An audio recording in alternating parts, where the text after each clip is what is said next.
Hello दोस्तों, स्वागत है मेरे यूट्यूब चैनल पे। आज मैं आप लोग के लिए एक नया टॉपिक लेकर आया हूँ, COPD।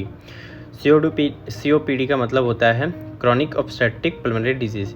इसे हम लोग दो पार्ट में बांटेंगे, पार्ट 1 और पार्ट 2। पार्ट 1 हम लोग देखेंगे कि क्रॉनिक ब्रोंकाइटिस, ठीक है।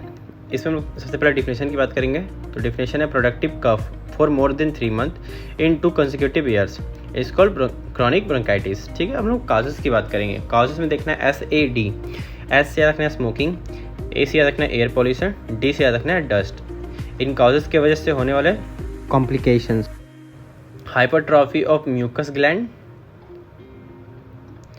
इंक्रीज म्यूकस सिक्रेशन, जिसके कारण से एयरवे का जो पाथवे होता है वो ब्लॉक हो जाता है, जिसके वजह से O2 डिक्रीज कर जाएगा, CO2 रिमूव होना कम हो जाएगा, जिस कारण से CO2 का लेवल बढ़ जाता है और चांस ऑफ इन्फेक्शन जो होगा वो इंक्रीज़ हो जाएगा, क्योंकि CO2 इंक्रीज़ हो जाता है।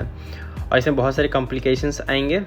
और कॉम्प्लिकेशंस की बात करें तो इसमें याद रखना है COP, C से याद रखना है कोर पल्मोनरी, O से याद रखना है O2 रिटेंशन जिसे पॉलीसाइथेमिया होगा, और P से याद रखना है पल्मोनरी हाइपरटेंशन। अब इसका सिम्पटम्स की बात करेंगे। सिम्पटम्स में याद रखना है CBCS, C से याद रखना है कफ, B से याद रखना है साइनोसिस, ब्लू डिस्कलरेशन, C से याद रखना है कोपियस स्पूटम, S से याद रखना है शॉर्टनेस ऑफ ब्रेथ। अब लोग ट्रीटमेंट की बात करेंगे। ट्रीटमेंट में याद रखना है SOBA, सोबा से S से याद रखना है स्मोकिंग नहीं करना है, ऑक्सीजन देना है पेशेंट को, और B से याद रखना है बीटा 2 एगोनिस्ट, और A से याद रखना है एंटीकोलिनर्जिक।